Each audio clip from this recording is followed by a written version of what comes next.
समरथ मेरा साइया जब जासू सब आसान, रंक थरप दे राजवी राई रंक समान। समर्थ मेरा साइया जाकी समर्थ ओट, राम चरण ताकू भजा लगे न जम की चोट।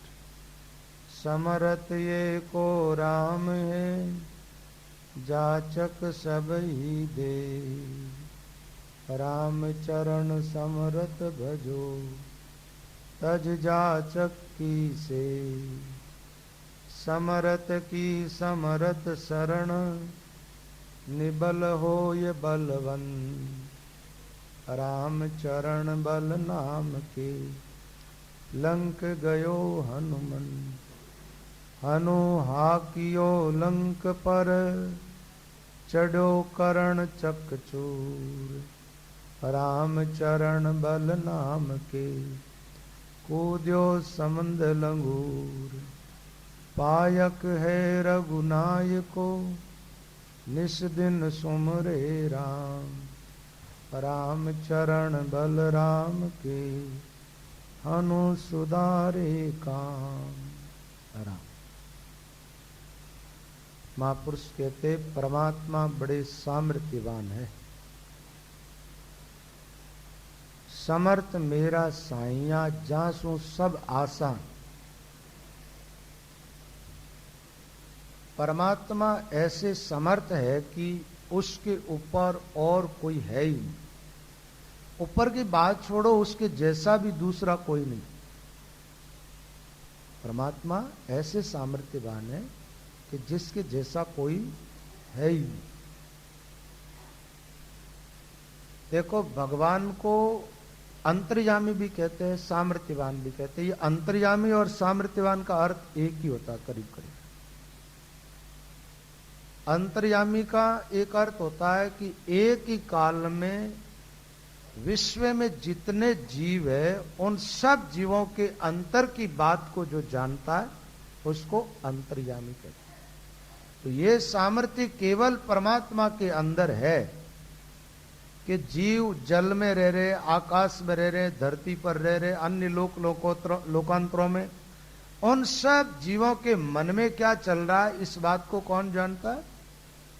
और एक ही काल में, एक बात है, एक काल में कोई चीज को देखनी हो अपने को, दो को विपरीत दिशा में, तो हम देख नहीं सकते। जैसे इधर देखेंगे, इधर वाली वस्तु को देखने के लिए वहां से दृष्टि हमारी को हटानी पड़ेगी। लेकिन भगवान को ऐसा नहीं करना पड़ता है कि भाई आपकी तरफ से ध्यान हटा के मेरी तरफ ध्यान किया, जब मेरे भीतर के भावों को समझ पाए। देखो, दुनिया में बड़े बड़े सिद्ध महात्मा हुए और वो सिद्ध पुरुष भी लोगों के मन की बात जान लेते थे, लेकिन जानने के लिए उनको उनके मन को उस आदमी की तरफ लगाना पड़ता था। उसकी तरफ वो देखते, जब जाकर के वो जान पाते कि इसके मन में क्या चल रहा है। और वहां से हटा करके दूसरे की तरफ अपने मन को लगाते, जब जाकर के उसके मन के भाव समझते। लेकिन भगवान को ऐसा नहीं करना पड़ता। एक जगह से मन हटाया, वृत्ति हटाई, दूसरी जगह लगाई, जब दूसरे लोगों के भाव समझ में आए। वो तो सबके हृदय के अंदर ही तो विराजमान है ना। ये भी एक परमात्मा का सामर्थ्य है कि वो अपनी सत्ता के रूप में सर्वत्र सारे विश्व के अंदर सब जीवों के अंदर विराजमान, सबके भावों को जानता। तो भगवान से बड़ा कोई सिद्ध नहीं, भगवान से बड़ा कोई अवतारी पुरुष नहीं, कोई नहीं। सबसे महान परमात्मा। एक बात है, कोई सिद्ध हो, साधक हो, उनमें जो सिद्धियां हैं वो परमात्मा की दी हुई होती है ना, खुद की तो होती ही नहीं। सिद्ध होता है वो साधना करता है, साधन करने पर सिद्धि प्राप्त होती है। तो वो सिद्धि तो साधन के बल पर पाई है ना। तो साधन का फल दिया, फल किसने दिया? भगवान ने। फल देने वाला परमात्मा। एक कर्मयोग के अंदर हम बात करते प्राय करके, भाई फल परमात्मा पर छोड़ दो, और नहीं छोड़ोगे तो कर क्या लोगे? भाई आपने पुण्य कर लिया, अब उसका फल देने वाला कौन है? भगवान है ना। जैसे किसान ने खेती के अंदर बीज फेंक दिया, अब फल देने वाला कौन? किसान के हाथ में है क्या फल प्राप्त करना, फल देने वाला परमात्मा है ना। ऐसे आप भजन करो, साधना करो, और साधना करने से सिद्ध कैसे हो जाओ? जब तक आपके भीतर परमात्मा की शक्तियां, भगवान कृपा नहीं करेंगे आप पर, तब तक आपको उस साधन का फल नहीं मिल सकता है। तो साधन का फल जब ही मिलेगा जब भगवान कृपा करेंगे। इसका मतलब जितने साधक साधनाएं कर रहे हैं ना, उनको अलग अलग साधना का फल देने वाला भगवान है। तो मतलब जो साधन के द्वारा मिलता वो भगवान के पास है पहले से, तभी तो भगवान देते, नहीं तो कहां से देंगे भाई। बात ऐसी है कि एक बहुत बड़ा सेठ है जिसके बहुत सारे नौकर काम कर रहे हैं, है ना। अब नौकरों का काम सबका अलग अलग है। अब नौकरों का काम तो है काम करना, और काम करने के बाद नौकरी कौन देता है? सेठ देता है ना। और जैसा नौकर है वैसी तिनका वो देता है। कोई 1000 रुपये का नौकर भी है, 2000 का भी है, 10,000 का भी है, और 50,000 का भी। तो सेठ जो नौकरों को नौकरी तिनका दे रहे हैं ना, वो पैसे तो सेठ के पास पहले से है जब दे रहे हैं, नहीं तो कहां से देते। नौकरों का काम तो क्या है? सेठ का काम करना, और काम का फल देने वाला सेठ है ना। ऐसी क्या जीवों का काम तो क्या है महाराज? जैसे भजन साधन जो भी करना, सत्कर्म पुण्य आदि वो कर लेना, उसके बाद उसका फल तो भगवान ही देते हैं।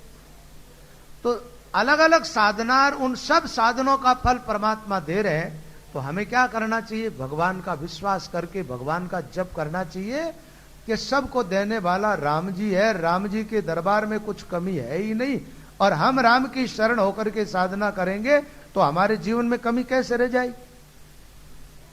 भगवान का सामर्थ्य समझ करके भगवान पर विश्वास करने की जरूरत है।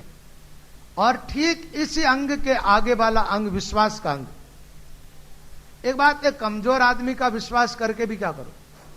जैसे मान लो आपको कोई मारने वाला आपका पीछा कर रहा है, और आप ऐसे आदमी की शरण में चले गए जो आपसे भी कमजोर है, वो क्या बचाएंगे आपको?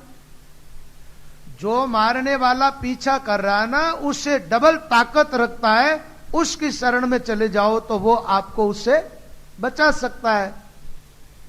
उससे भी कमजोर उसको कैसे बचाएगा? तो एक बात है, ये दुनिया जिस आनदेव की उपासना करती है ना, ये आनदेव तो तुम्हारे से भी कमजोर है। जैसे आप पितरों को मानते हो, पूछते हो, है ना, तो उनको तो तुम जल देते हो तो मिलता नहीं, तो जल ही नहीं मिलता। और पितरों की जहां हम बात करते हैं, वैसे पितृ ये श्राद्ध चल रहा, इसमें पितरों का विशेष, पितरों के आत्मकल्याण के लिए विशेष अनुष्ठान किया जाता है। पितरों का एक लोक है भगवान ने बना रखा, पितृलोक जिसको कहते हैं, ठीक है ना। और स्वर्ग के जैसा वो दिव्य लोक है, उसके अंदर सोमपान करने को मिलता। पितरों को एक ऐसा रस होता है जिसको पीने के बाद भूख प्यास नहीं सताती है। पितर हमेशा पितृलोक में सुखी रहते हैं। लेकिन जो पितृलोक में पहुंचे ही नहीं, बीच में ही है, जो आत्माएं न तो पितृलोक में गई, न स्वर्ग में गई, न आगे जन्म मिला उसको, वो भटकी हुई आत्माएं हैं।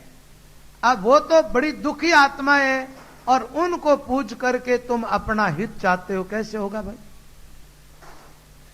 आपके पूर्वज कोई मान लो यहां भटक गए हैं, तो आपका फर्ज बनता है, हमारे धर्मशास्त्रों के अंदर जिस प्रकार का अनुष्ठान बताया गया पितरों के आत्म कल्याण के लिए, पितरों की सदगति के लिए, पितरों की मुक्ति के लिए, वो साधन करना चाहिए जिससे पितृमुक्त हो जाए।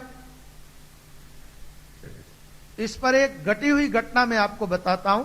श्राद्ध पक्ष चल रहा है, योग से भी ये बातें कुछ आ गई है तो बता देता हूं। गीता प्रेस एक बहुत बड़ी संस्था चल रही है जिसका नाम करीब करीब लोग जानते हैं। और गीता प्रेस के अंदर 2-3 बहुत उच्च कोटि के महापुरुष हुए। जयदयाल जी गोविंद का ने तो गीता प्रेस की स्थापना की। वो एक बहुत बड़े धनाढ्य व्यक्ति थे और उनके संतान नहीं थी, तो उन्होंने क्या किया, अपना पूरा धन, पूरी संपत्ति जो है वो गीता प्रचार के अंदर लगाई और गीता प्रेस की स्थापना की कि हमारे हिंदू धर्म के जो ग्रंथ है, जन जन तक गीता, रामायण आदि ये शास्त्र पहुंचे। बहुत कम कीमत के अंदर। श्री महाराज राम सुखदास जी महाराज तो ऐसे अलौकिक दिव्य महापुरुष हो गए, अभी इस काल में उन महापुरुष के जैसा कोई संत हुआ नहीं। वैसे तो तुलना करना थोड़ा अपराध होता है, लेकिन जबान पर बात आई जाती है, क्योंकि हमारी समझ में उनसे बड़े संत हमने देखे नहीं, दर्शन नहीं किए। हर दृष्टि से पूर्ण थे अपने आप के अंदर। तो हनुमान दास जी पहतदार एक बार महाराज समुद्र के तट पर बैठे थे रात्रि के समय, और वो ऐसे ग्रस्त थे, सदग्रस्त, भगवान नाम का जप करने वाले, नाम में बड़ी निष्ठा थी उनकी महाराज, नाम में बड़ी निष्ठा थी। रात्रि 12 बजे करीब नाम जप कर रहे थे समुद्र के किनारे बैठे बैठे। ये घटना पता नहीं, मेरे ख्याल में बंबई की हो सकती है, कल्याण के अंदर ये छपी थी बात, थोड़ी विस्मृति है, लेकिन बात घटना एकदम सत्य है, बंबई की होनी चाहिए। तो वहां समुद्र के तट पर वो बैठे बैठे भगवान नाम का जप कर रहे थे, तो एक आत्मा उतरी आकाश से, जैसे मान लो कोई पुरुष उतरा हो एकदम सफेद कपड़ों के अंदर, उतर करके उस महात्मा के सामने खड़े हो गए हनुमान दास जी के, और उनको प्रणाम करके प्रार्थना की, महाराज मेरी एक विनती है जो आप सुन। बोले क्या बात? बोले कि मैं कुछ बीच में लटक गया हूं, और मैं सनातन धर्म को मानने वाला व्यक्ति हूं, और मेरे पीछे वाले मेरे परिवार के लोग ईसाई धर्म को मानने लगे, ईसाई बन गए। होता है कई बार ऐसा होता है महाराज, आपका बेटा किसी ईसाई धर्म को मानने वाली लड़की के साथ विवाह कर ले, और फिर वो ज्यादा उसमें आसक्त होता तो ईसाई बन जाता है।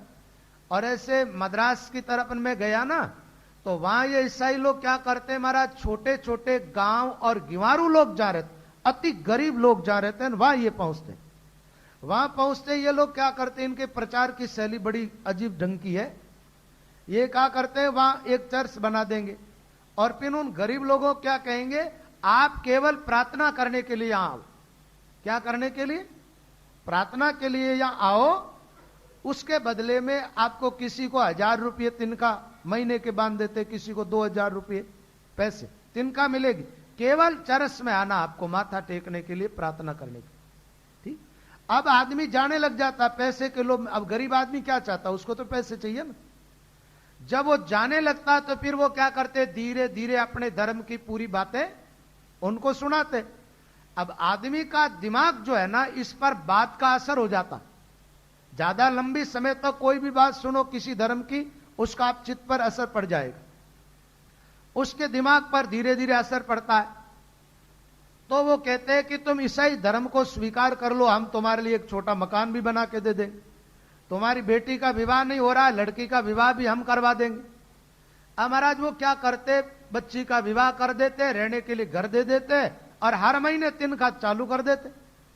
अब गरीब आदमी इसमें क्या होता है, वो धर्म चेंज कर लेता है, ईसाई बन जाता। अब देखो भाई, आज तो वो गरीब परिवार है, ईसाई बन गया।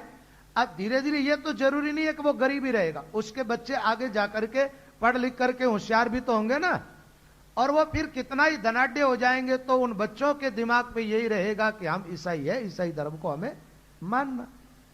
इस ढंग से वो धर्म प्रचार करके कितने ही लोगों को ईसाई बना दिए आदिवासी क्षेत्रों के अंदर। मद्रास में तो मैंने देखा अपनी आंख से, झोपड़पट्टी वाले लोग, और एक आदमी ऐसा मिल गया कि अपने इधर का था, राजस्थान का, और वहां विवाह कर लिया कोई शुद्रा स्त्री के साथ। तो उसकी भाषा हम समझते थे, तो वो हमारे से बातचीत की कि हमारे, मैं तो ईसाई बन गया, रोज चर्च में जाता हूं, हमारे को तिनका मिलती है, और महीने भर कुछ नहीं करना होता, सिर्फ एक टाइम जाते हैं हम, चर्च में जाके आ जाते। तो वो क्या करते महाराज, इस ढंग से अपने धर्म का प्रचार करते, धीरे धीरे वो अपनी संख्या बढ़ाते रहते। तो वो आदमी, वो आत्मा कहने लगी कि मेरे परिवार के लोग ईसाई बन गए, इसलिए वो अब सनातन धर्म में आस्था रखते नहीं है, और मैं बीच में लटका हुआ हूं, इसलिए आप कृपा करो। उन्होंने हनुमान दास जी से पूरा एड्रेस बता दिया कि अमुक जगह मेरे बेटे पोते रहते हैं, ये जगह है, वहां जाकर के और उनके द्वारा आप विधि विधान से मेरे नाम का श्राद्ध करवाएं। ठीक है, श्राद्ध की जो विधि होती है ना, आडंबर रूप में श्राद्ध नहीं होना चाहिए, उसमें पितरों को मिलता है जो भी श्राद्ध में करते, वो ऐसा हमारे सनातन धर्म में लिखा हुआ है। तो महाराज उन्होंने पितरों का श्राद्ध करवाया, अनुष्ठान करवाया कुछ भगवत नाम के जप का भी,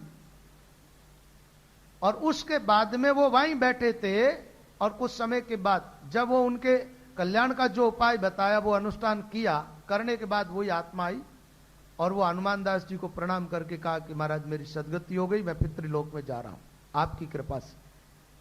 अब आप कहेंगे वो उनके पास से क्यों आई, उनके परिवार वालों के पास क्यों नहीं गए? परिवार वालों के पास जाते तो वो देवता मान करके पूजना चालू कर देते, उनके आत्म कल्याण के लिए कोई उपाय नहीं सोचते। महात्मा ही युक्तियां जानते हैं कि जीवा का कल्याण कैसे होता है, और उसमें भी देखो भटकी हुई आत्माओं में भी अलग अलग श्रेणियां होती है। उन आत्माओं की कौन सा जीव किस प्रकार मुक्त होगा, ये सारी युक्तियां संतों के पास होती। मैंने देखा कई महात्मा ऐसी आत्माएं होती है ना, कई महाराज एक आध दिन का भगवान नाम का जप करवा देते, कहीं भागवत आदि का पाठ करवा देते, कहीं गीता पाठ करवा देते, कहीं अपना गुरु मंत्र बोल करके और वहां जल छिड़क देते, जिससे आत्माएं मुक्त हो जाती। तो कोई भी आत्मा हो उसकी मुक्ति का उपाय आदमी को सोचना चाहिए, ताकि जो शरीर छूट गया और भटकी हुई आत्माओं को देवता मान करके पूजना, यह बिल्कुल गलत तरीका है।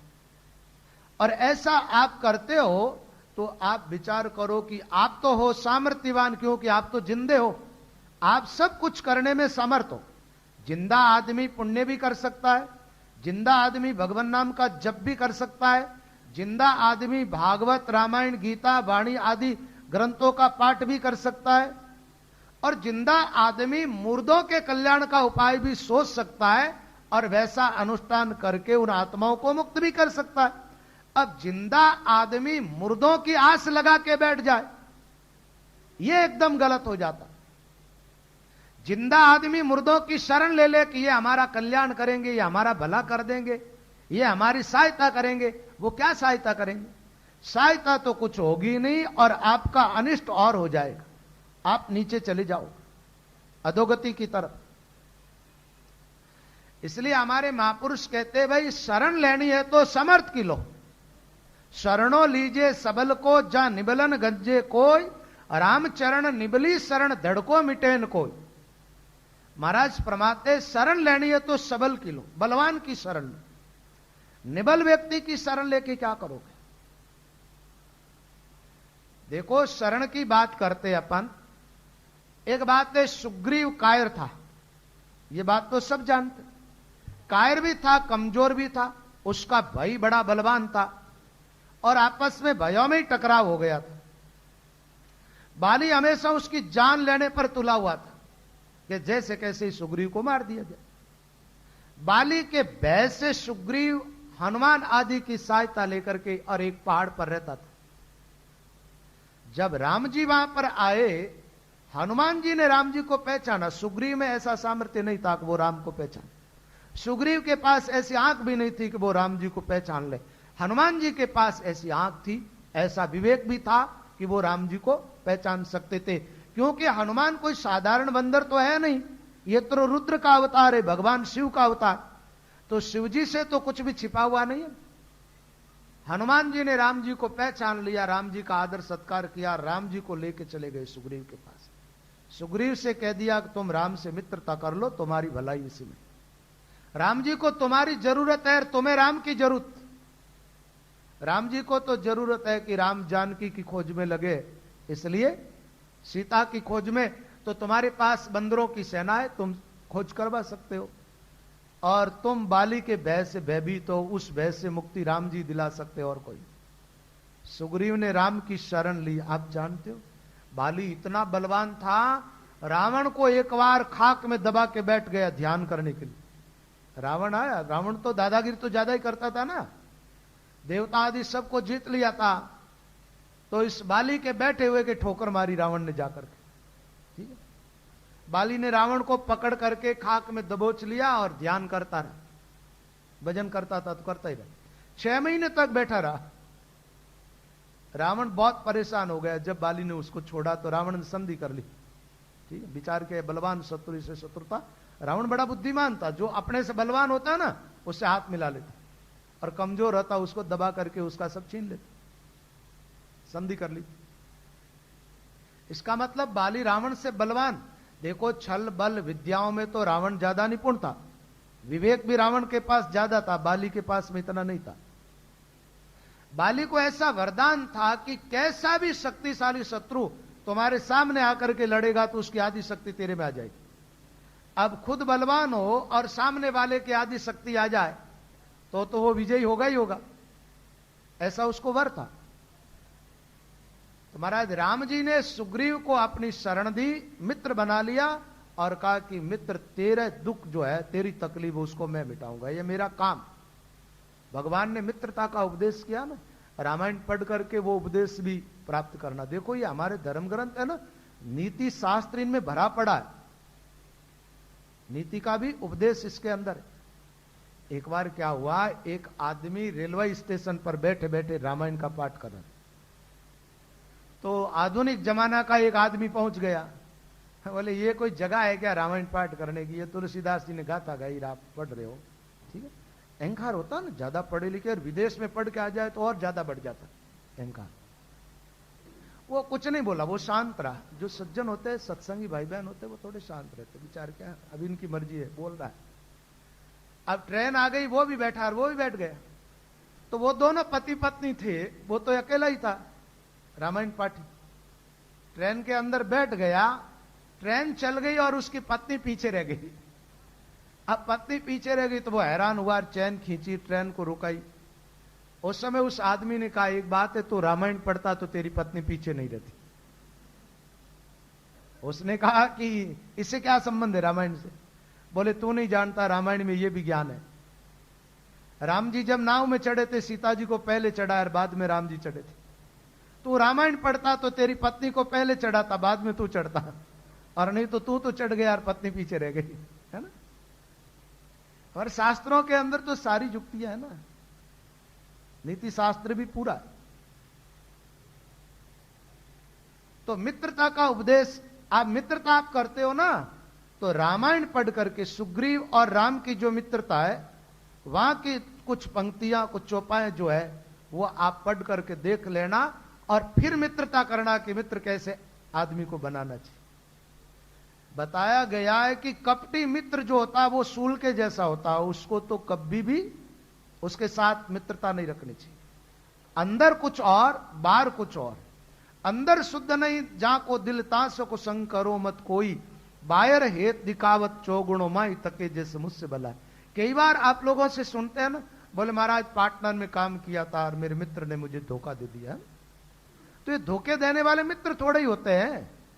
मित्र वो होता है, अपनी तकलीफ चाहे सुमेरु पर्वत जितनी हो तो भी उसका जिक्र नहीं करता, ज्यादा चिंता नहीं करता, और मित्र का दुख एक रज मात्र भी हो ना तो उस दुख को मिटाने की पूरी कोशिश करता है। जो न मित्र दुख होई दुकारी, तिनई विलोकत पातक भारी। मित्र के दुख से दुखी हो जाए और मित्र के सुख से सुख माने, उसका नाम मित्रता है। तो राम जी ने अग्नि को साक्षी बना करके सुग्रीव से मित्रता की।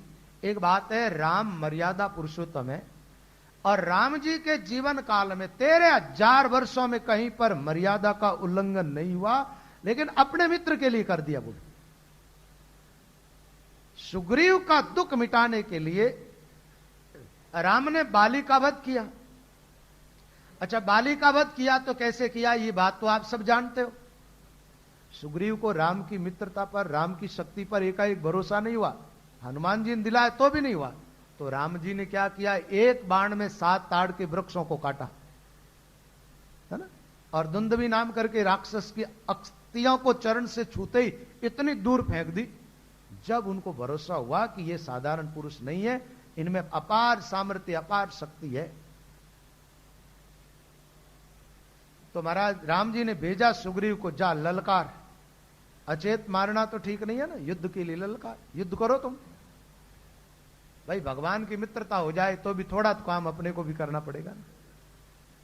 ललकारा जाकर के सुग्रीव। बाली ललकार कब सहन करता है?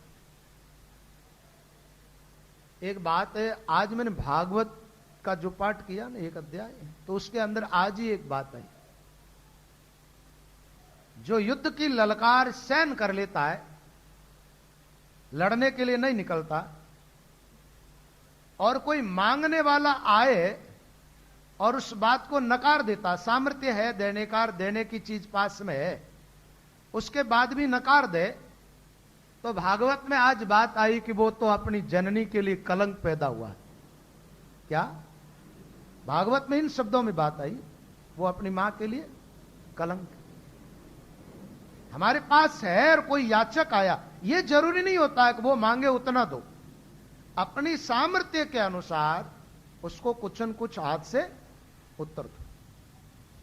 ऐसा जरूरी नहीं है कि सामने वाला 5,000 मांगे, आपका सामर्थ्य 5 का है तो 5 भी दो, 1 रुपये का है तो 2, लेकिन एकदम निराश न लौटाओ। और एक युद्ध की ललकार, कोई युद्ध के लिए पुकारे और वहां चुपचाप बैठा रहती है, कायरता की निशानी। होते हाथर नहीं देना और युद्ध की ललकार सहन कर जाना, ये कायरता है। बाली बड़ा सूरवीर था महाराज, सुग्रीव ने ललकारा और विचार किया ये मेरे भय से भयभीत रहता था, ये कैसे आ गए।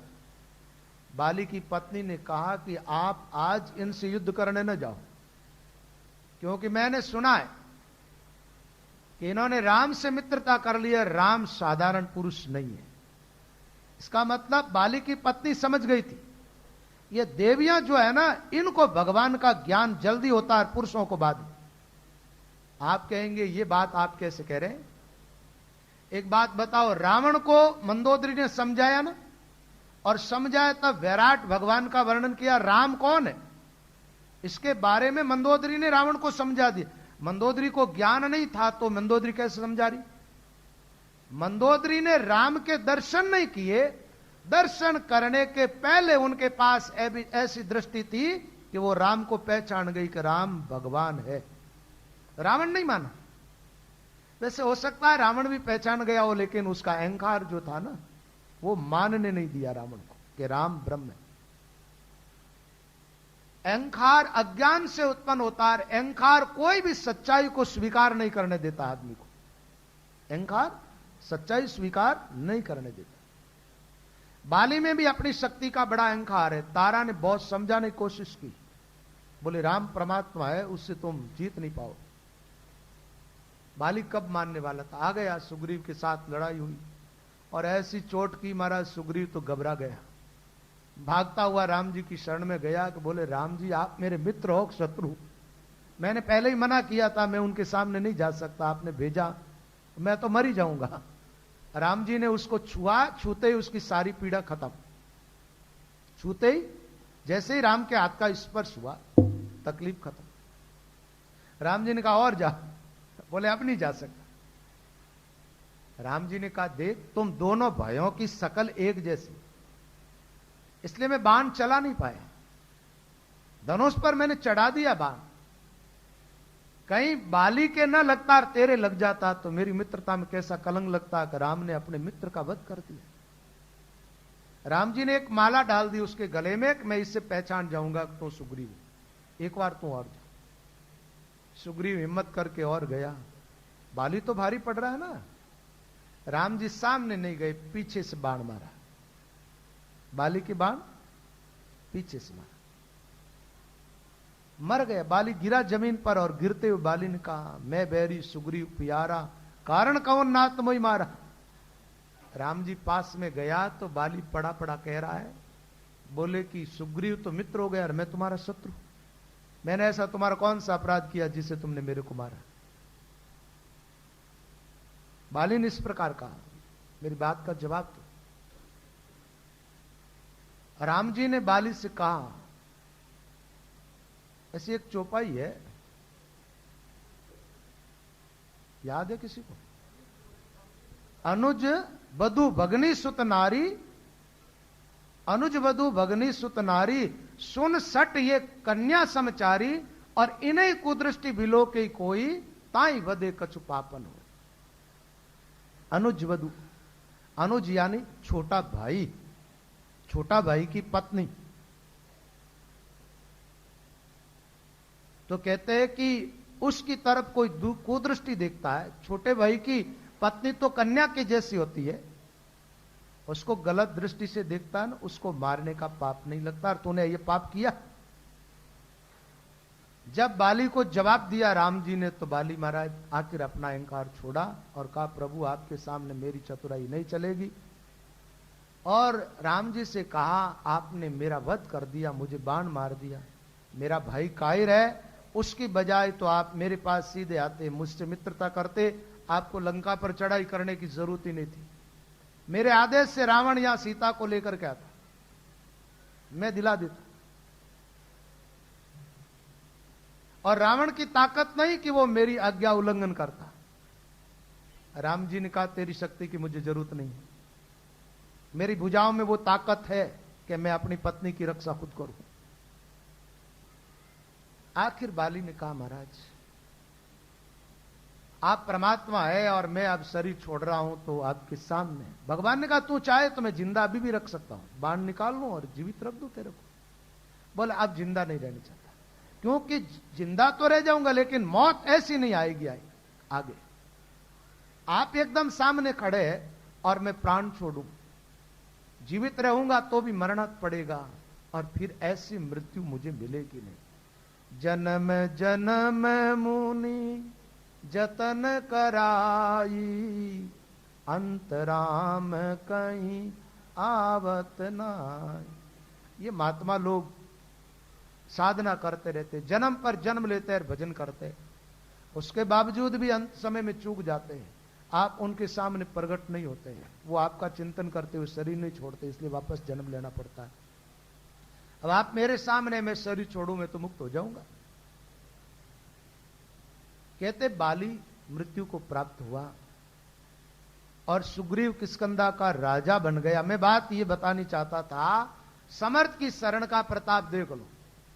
राम जी की शरण ली, सुग्रीव ने, किष्किंधा का राजा बन गया, और राम की शरणागत से टकराया वो बाली, भगवान के धाम में चला गया।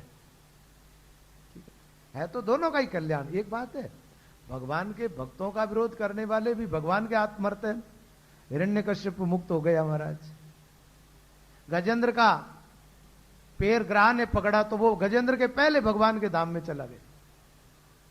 इसका अर्थ उल्टा लगा करके भगवान के भक्तों का विरोध मत करना हो, नहीं तो भगवान तो आएगा नहीं आएगा और पाप के भारे बांध लोगे। एक बात है, राम जी ने मर्यादा उल्लंघन तो की, लेकिन राम जी ने अपने लिए न्याय रखा खुला, उदारता नहीं बरती। राम जी ने ऐसा नहीं कहा कि ये होना ही था इसलिए बाली मेरे हाथ मरा और मैंने पीठ पीछे से बाण मारा। राम जी ने स्वीकार किया कि बाली को आज जो वध किया मैंने, इसका बदला चुकाऊंगा। क्या? इस दंड को मैं स्वीकार करता हूं, यह अपराध हुआ है और इस अपराध का फल मुझे मिलना चाहिए। स्वीकार किया, इसीलिए तो यही बाली दूसरे जन्म में व्याध बन करके आया, और जैसे राम ने बाण मारा था बाली के, वैसे उसने कृष्ण के चरण में बाण मारा। वो कृष्ण है जो ही राम जी है, और बाली वो व्याध बन करके आए। राम जी ये कहने चाहते हैं, मर्यादा उल्लंघन करके पाप करोगे उसका फल तुम्हें भोगना पड़ेगा, और मर्यादा में रह करके किसी का वध भी कर दोगे तो पाप का फल नहीं भोगना पड़ेगा। आप जानते हो राम जी ने हजारों राक्षसों को मारा, बदला दिया गया? बदला चुकाना पड़ा क्या? अन्यायी लोगों का वध करने में पाप नहीं है, और लेकिन महाराज जैसे अपने मित्र के लिए, अपनों के लिए पाप करोगे ना, उसका फल भोगना पड़ेगा। राम जी ने अपने मित्र की रक्षा के लिए, अपने मित्र को संपत्ति देने के लिए बाली का वध किया, और वो भी थोड़ा मर्यादा का उल्लंघन करके। सामने जाकर के बाली से लड़ते हुए बाली को मार देते ना, तो बदला चुकाना नहीं पड़ता। बाली हत्यो वनमाई दृष्टि कर जोई रे। रामचंद्र अवतार ईश्वर अंश था, पर यहां रामचरण वे भी दियो बदलो साकी है यथा। ये बात संतों की वाणी में भी है, भागवत में भी है। कर्म का जो क्षेत्र है, इसमें सावधानी पूर्वक आदमी को कर्म करना चाहिए। एक बात है, देश की रक्षा के लिए, गायों की रक्षा के लिए, धर्म की रक्षा के लिए युद्ध करता हुआ किसी को मारता, उसको पाप नहीं लगता। अब मृत्यु दोनों एक जैसी है, और अपने स्वार्थ के लिए किसी को मार दो, नरक भोगना पड़ेगा, कई जन्मों तक नरक में रहना पड़ेगा। तो समर्थ की शरण लेनी चाहिए, निबल की शरण। राम जी की शरण में विभीषण आया, बोलो, लंका का सम्राट बन गए। राम जी समर्थ है ना। एक दिन पहले मैंने बताया था, गरुड़ जी गए थे शिव जी के दर्शन करने के। कहां गए? शंकर जी के दर्शन करने के। भगवान शिव विराजमान है, गरुड़ जी ने प्रणाम की, तो प्रणाम करने वाले का सिर तो एकदम निकट जाता है ना सामने वाले। पास में गए तो महाराज शिव जी के गले में बैठे नाग देवता ने फुंकार मारी एकदम। गरुड़ जी पीछे खिसक गए। गरुड़ जी हंसने लगे और कहने लगे, नाग देवता, अब ये शिव जी के गले में बैठे हो, जब तक तो आंख मुझे दिखा सकते हो, तुम फुंकार कर सकते हो, लेकिन ये गला छोड़ के थोड़ा आगे आके मैदान में आके दिखाओ, फिर देखता हूं कि तुम्हारे में कितनी ताकत है ना? तो भाई समर्थ की शरण कोई ले ले तो निबल भी सामर्थ्यवान हो जाता। हमारे महात्माओं ने लिखा है कि दास सगराम धनी की चीजे पूठी और सिर समर्थ के हाथ बांदरा लंका लूटी। लंका लूटी बांदरा सबल श्याम के पान, अर्जुन तो वही उतार वे का वही बाण, वे का वही बाण गोपियां काबा लूटी के दास सगराम धनी री चीजे पूठी। पीठ पर सबल धनी खड़ा है तो फिर महाराज कोई चिंता की। एक बात है, ये जो राम जी की सेना में बंदर थे ना, लंका में रहने वाले राक्षसों का एक एक ग्रासिज बनता था। और कई राक्षस तो ऐसा है, लंका के युद्ध का प्रकरण भी तो आप पढ़ते हो ना, रामायण पाठ करते हो, तो कहते हैं कुंभकर्ण आदि राक्षस जो है ना, वो बांदरों को खाने लगे तो कैसे खाने लगे, वो ऐसे पकड़ते थे 1500 बंदरों को एक साथ और सीधा मुंह में डाल करके गिट जाता था बिना चबाए।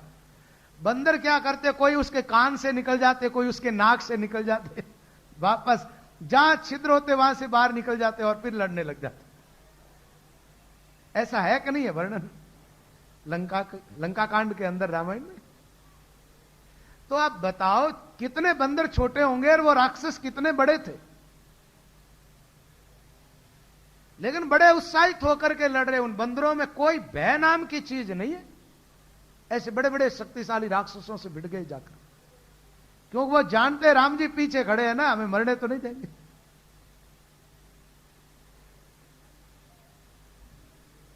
धनी की चीज फूटी, सिर समरथ के हाथ बांदरा लंका लूटी। लंका लूटी बांदरा और सबल श्याम के पान, अर्जुन तो वही होता वे का वही बाण, वे का वही बाण गोपियां काबा लूटी। अर्जुन में सामर्थ्य कहां से आया? एक बाण चलाता 1000 बन जाता सामने। एक बार तो अकेले अर्जुन ने कौरवों की पूरी सेना को जीत लिया था। ऐसा सामर्थ्य अर्जुन में कहां से आया? भगवान का सामर्थ्य था।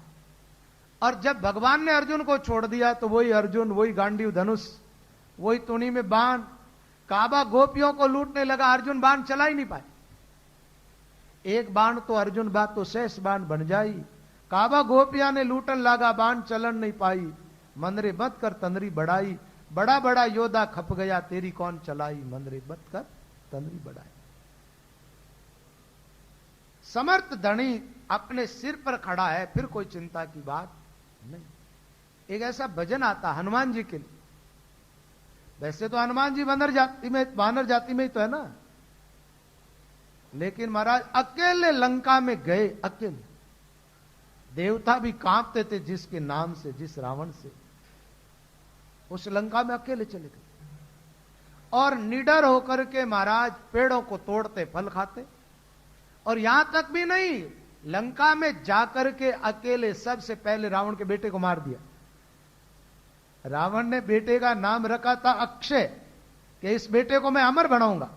आगे जाकर के क्या बनाऊंगा, छोटा बेटा था ना, इसलिए ज्यादा प्यारा था, तो नाम रख दिया अक्षय कुमार। हनुमान जी ने कहा ये अमर बनेगा और सताएगा, पहले इसको ही ठिकाने लगा देते। राम जी नहीं गए, उसके पहले ही महाराज अक्षय कुमार को ठिकाने लगा दिया राम। एक बात है, इसको ऐसा वरदान था बाली के बेटे को मारने का। बाली के बेटे को, बाली से जब रावण पराजित हो गया था ना, एक बेटे को ऐसा तैयार किया कि जिससे वो बाली के बेटे को खत्म कर सके। इसीलिए तो अंगद को नहीं भेजा था लंका। तो हनुमान जी जानते थे ये खतरा है बाली के लिए, इसके पहले ठिकाने लगा था। अब कोई बहुत बड़े शक्तिशाली व्यक्ति के घर में आकर के उसके बेटे को अकेला आदमी मार जाए, ये किसका सामर्थ्य है? राम जी का। वानर बाकोरे लंका नगरी में, मच गयो हाकोरे के बानर बाकोरे। ये तो भाई फागुन की राग है ना, आपको अटपटा तो लगा होगा थोड़ा। राग सिया रावण लागा, आयो मरण रोया कोरे। राग सिया रावण लागा, आयो मरण रो आकोरे के बांदर बाकोरे। बांदर बाकोरे लंका नगरी में हाहाकार मच गई। अकेला हनुमान गया, हाहाकार मचा दी, लंका को जला के राख कर दी, रावण के बेटे को मार दिया, कितने ही राक्षसों को मौत के घाट उतार दिया और सुरक्षित राम जी के पास पहुंच गए। ये किसका बल? राम जी लंका में जब गए थे ना, हनुमान जी जब कैसे चले थे आपको पता है? बार बार रघुवीर संवारी, तरकऊ पवन तनय बल भारी। जय गिरित चरण देते हनुमंता, गयो सो पाताल तुरंता। बार बार भगवान को याद किया, अपने आराध्य को, राम जी को याद करते ही राम जी का सामर्थ्य हनुमान में आ गया। लंका में प्रवेश किया जब अपने इष्ट को याद करके, प्रविश नगर कीजे सब काजा, हृदय राग कौशलपुर राजा। लंका के लिए खोज में निकले तो राम राम करके, और लंका में प्रवेश किया हनुमान जी ने तो राम जी का ध्यान पहले किया, अपने आराध्य का। बस ध्यान करते ही राम जी हृदय में आ गए। हमारा सब काम ठीक ही ठीक होना है, कुछ भी गड़बड़ नहीं हो सकती। एक बात है, राम राम, आप अपने व्यवहार के अंदर ब्रज बैठो, आगे किसी जरूरत। व्यवहार काल के अंदर कहीं भी कोई भी काम करो, कहीं भी जाओ, अपने इष्ट को अपने हृदय के अंदर रखो आप, फिर आपका मंगल ही मंगल, कहीं अनिष्ट होता ही नहीं। भगवान को हृदय में रखो। तो हनुमान जी महाराज राम नाम का जप करते, राम जी की शरण में है ना, इसलिए राम का बल हनुमान में आ गया। तो कहने का भाव ये, शरण लेनी तो सबल की लेनी, समर्थ मेरा साइया, जब जासो सब आसान, रंग थरप दे राजवी और राई रंग समान। भगवान के लिए सब काम सरल है। राजा को रंग बना दे और रंग को भगवान राजा, ये सब सत्ता भगवान के हाथ में है। एक कोई राजा था, उसका मंत्री रोज उसको प्रेरणा देता था, भगवान नाम का जप करना चाहिए, सत्संग करनी चाहिए। मानव जीवन बार बार मिलना नहीं है, इसलिए जीवन में आत्म कल्याण का मार्ग पहले ले लो। रोज रोज कहता था। एक दिन राजा ने मंत्री से 3 प्रश्न पूछ लिए, बोले मेरे 3 प्रश्नों का जवाब दे दो, फिर मैं आपकी बात मान लूंगा। बोले क्या प्रश्न है आपके? बोले आप जिस भगवान की बात कहते हो वो भगवान रहता कहां? दूसरी बात, वो मिलता कैसे है, वो करता क्या? अब वो मंत्री ज्यादा कोई शास्त्रों का जानकार तो था नहीं, वो तो आस्तिक व्यक्ति था, भगवान नाम का जप करता, संतों की सत्संग में जाता। अपने गुरुजी के पास में जाकर के कहा, बोले गुरुदेव राजा ने ऐसे 3 प्रश्न किए। गुरुजी ने कहा तुम चिंता न करो, राजा को टाइम दे दो और ठीक टाइम पर मैं आ जाऊंगा और राजा के प्रश्नों का जवाब दे दूंगा। टाइम दे दिया। तो राजा उस समय महाराज, उनके प्रजा के भी काफी लोग, राज कर्मचारी, राजा के सेवक वगैरह सब बैठे थे। महात्मा जी पहुंच गए, आदर सत्कार किया, आसन दे दिया, बैठ गए महात्मा और कहा कि राजन तुम्हारे प्रश्न क्या है? राजा ने वही 3 प्रश्न दोहरा दिए। महात्मा जी ने कहा मैं तुम्हारे प्रश्नों का जवाब दूं, उसके पहले मुझे दूध पिला दो। राजा दूध मंगवा दिया, दूध का कटोरा आया। महात्मा जी उस दूध में ऐसे देखते, बार बार अंगुली घुमाते, फिर देखते, फिर अंगुली घुमाते, फिर देखते। राजा ने कहा क्या देखते हो, दूध ठंडा है, पी लो ना। बोले पी तो लूंगा, लेकिन मैं देखता हूं कि इस दूध में घी है, वो कहां दिखता तो नहीं, देख नहीं चाहता हूं घी को। अरे महाराज घी ऐसे थोड़ा ही दिखता है। बोले घी दिखता नहीं, लेकिन है तो इसमें ना। राजा ने कहा हाँ दूध में है, लेकिन दूध में पूरा मिला हुआ है, घी दिखेगा कैसे? इस दूध को दही जमाना पड़ेगा, फिर इसका मंथन होगा, फिर मक्खन निकलेगा, मक्खन को तपाएंगे जो घी हो जाएगा।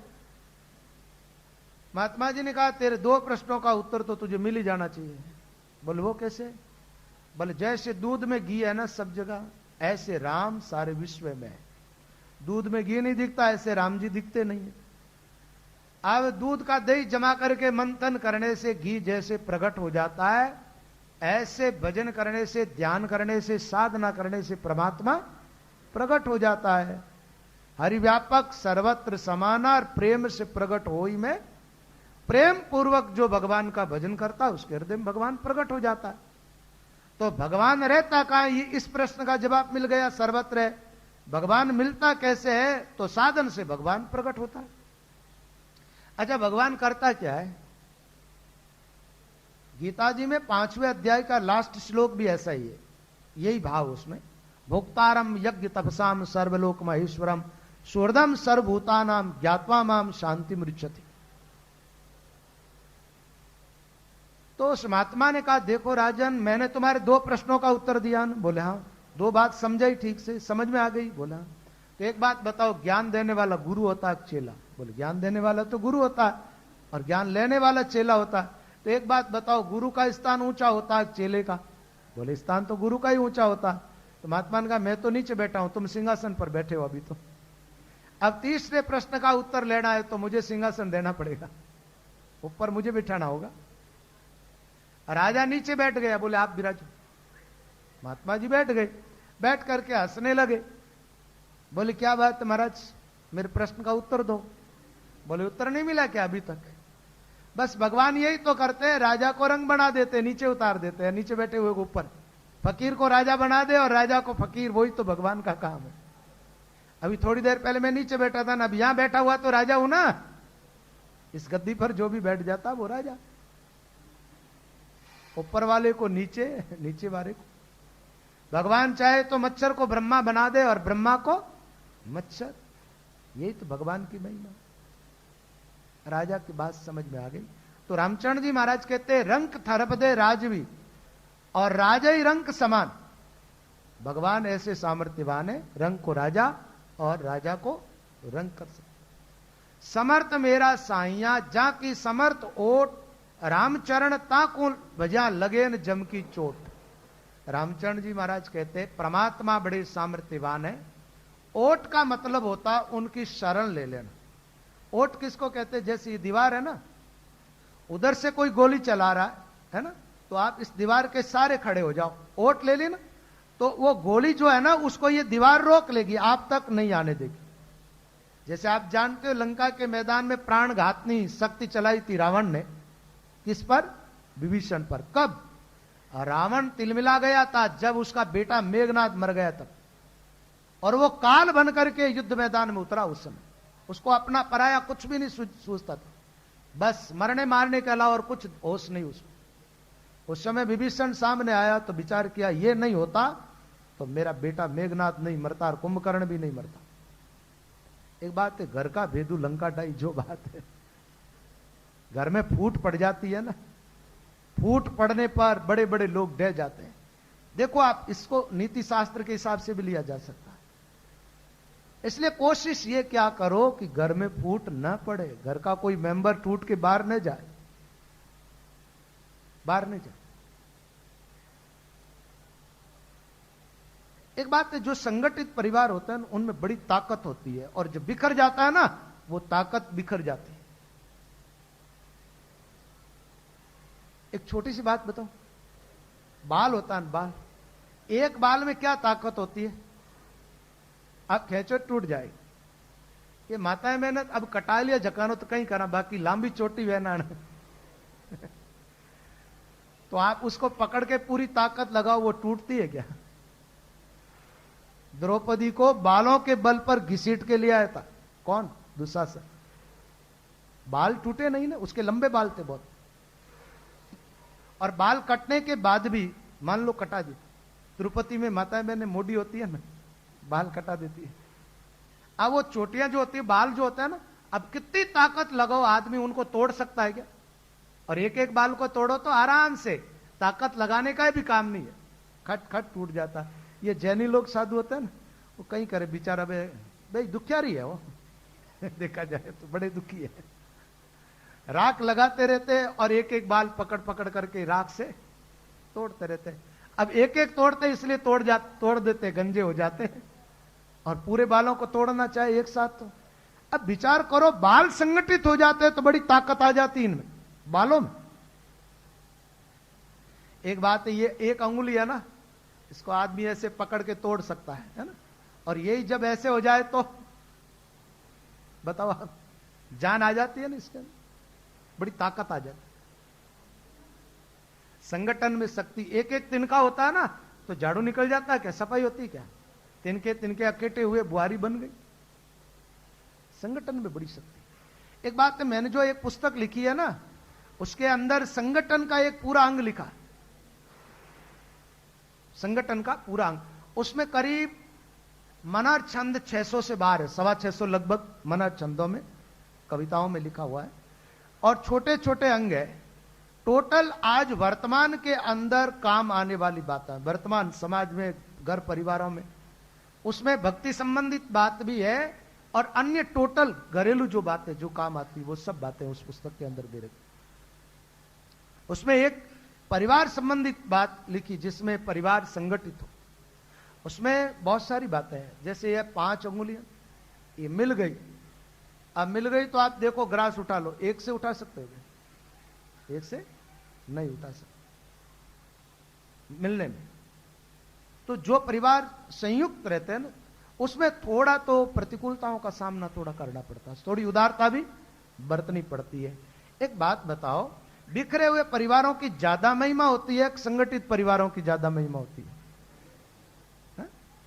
लेकिन ओछी अकल होती है ना जिसमें, शुद्र बुद्धि, वो लोग क्या करते, विचार करते हैं कि मेरी तो अच्छी नौकरी लग गई, अब माँ बाप के तो खर्चा खूब है, छोटे भाई बहन भी है, अब ये सगले खर्चे यहां होंगे और मैं साथ में रहूंगा, ऐसा ना करूं, मैं अलग हो जाऊं।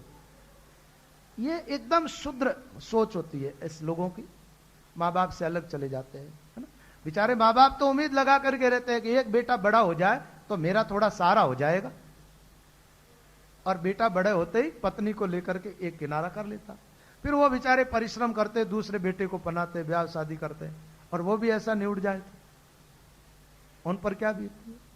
तो एक बात है, परिवारों में थोड़ा संगठन होना चाहिए, संगठित परिवार। विकृत परिवार कमजोर होते हैं। आदमी को चाहिए कि परस्पर, जैसे मान लो एक भाई सामर्थ्यवान है, दूसरा भाई कमजोर है, भाई का फर्ज बनता दूसरे भाई की मदद कर। माँ बाप के लिए तो कहा गया महाराज, अपना पूरा खून भी देना पड़े ना तो भी उसके ऋण से तो अपन उऋण होते ही नहीं है। ये जीवन पूरा ऐसा समझो कि उनके लिए ही है अपना, ऐसी भावना से, पूरे समर्पण के भाव से माँ बाप की सेवा करनी चाहिए और उनका आदर करना चाहिए। संगठित रहो, देखो लोक में रहोगे यश रहेगा।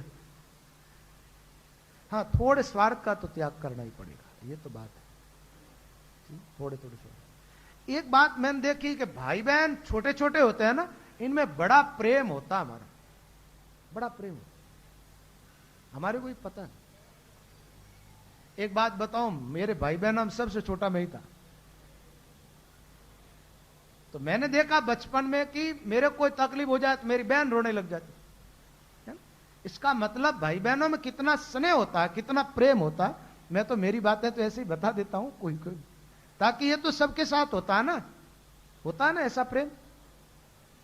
और भाई भी होता है ना, तो दोनों में बड़ा प्रेम होता है। बड़े होने के बाद पता नहीं क्या हो जाता है लोगों, छोटे होते जब तो बड़े प्रेम होता, बड़ा प्रेम होता है।